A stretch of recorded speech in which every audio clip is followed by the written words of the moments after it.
અરે ભાઈ, મુંદ્રાની ખારેકની વાત કરીએ ને તો એક નંબર ટેસ્ટની હો.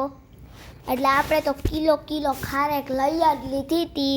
આપણે ને આંટીએ ને એટલી મીઠી ખારેક હતી. આ બધું ફ્રેશ બકાલું છે, તમે જોઈ શકો છો. ભીંડા, ધાણા ભાજી, ટમેટા.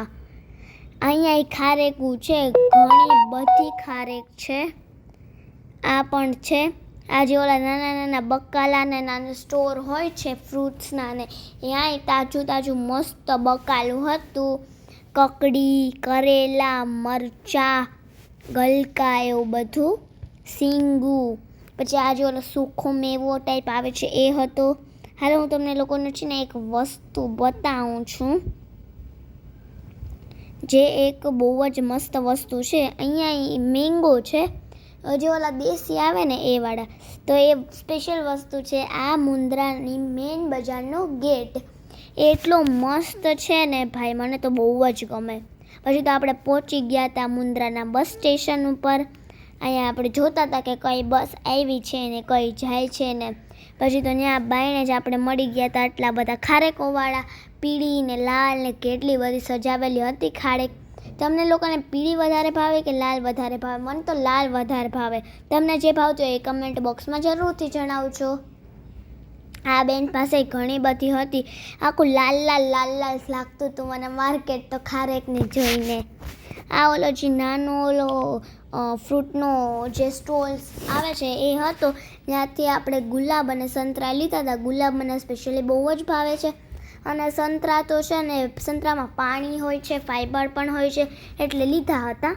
આ આપણી મેઇન બજારમાં આ ડ્રેસની ને દુકાન છે, તો આપણે ત્યાં વિઝિટ કરવા ગયા હતા.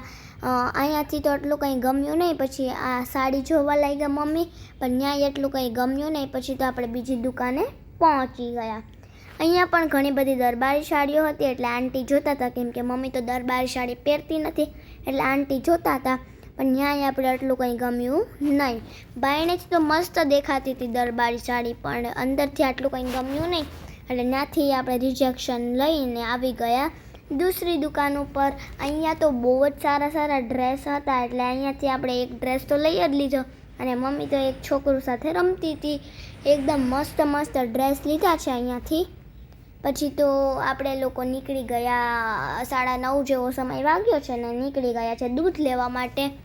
કેમ કે દૂધ પીવું જોશે આપણે, એટલે દૂધ લેવા નીકળીએ. અને તમને હું બતાવું કે મુંદ્રાની બજારનું શું છે અત્યારેનો હાલ. એટલે પહેલાં તો મમ્મીએ છે ને ખીચડી ઓરી નાખી, પછી આપણે દૂધ લઈ આવીએ. એટલે મમ્મીએ જે ઓલા બેસિક મસાલા ને બધું હોય છે એ એમાં એડ કર્યું. હળદર, મીઠું, બધું બેસિકલી હોય છે એ નાખી અને આપણે છે ને ખીચડીને એકદમ મસ્ત વોશ કરી અને નાખી દઈશું, જેથી એના જે ઝીણા પાર્ટિકલ્સ હોય છે ને એ નીકળી જાય. એટલે મમ્મીએ તો મસ્ત ખીચડી વોશ કરી નાખી. વોશ કરીને કુકરમાં પણ નાખી દીધી. અને કુકરને છે ને ઢાંકીએ ને એટલે ઉપરથી જરાક વધારે પ્રેસ કરીને ઢાંકીએ અમે, એટલે છે ને કુકરના ખુલવાના ચાન્સીસ જ ન રહે. હું તમને બતાવું, જો મમ્મી એમ કરીને ઉપરથી આમ કરે એટલે ખુલવાના ચાન્સ ન રહે. પછી તો આપણે એને નીકળી ગયા દૂધ લેવા માટે અને પાછા કોલોનીમાં આવી ગયા. મસ્ત આંટી પણ આવી ગયા. આ આપણી કોલોનીનો કંઈક સાંજનો વ્યૂ છે. એકદમ મસ્ત લાગતું હતું. લાઇટિંગ પાછળ લાગતી હતી એકદમ મસ્ત. પછી તો આપણે દૂધ લઈને આવી ગયા ઉપર અને મમ્મી તો દૂધ ગાળવા લઈ ગયા. ઘણું બધું દૂધ હતું એટલે મમ્મીએ ફટાફટ ગાળવાનું ચાલુ કરી દીધું. લીટર જેટલું દૂધ આપણે લઈ આવ્યા હતા એટલે મમ્મીએ ગાળી નાખ્યું.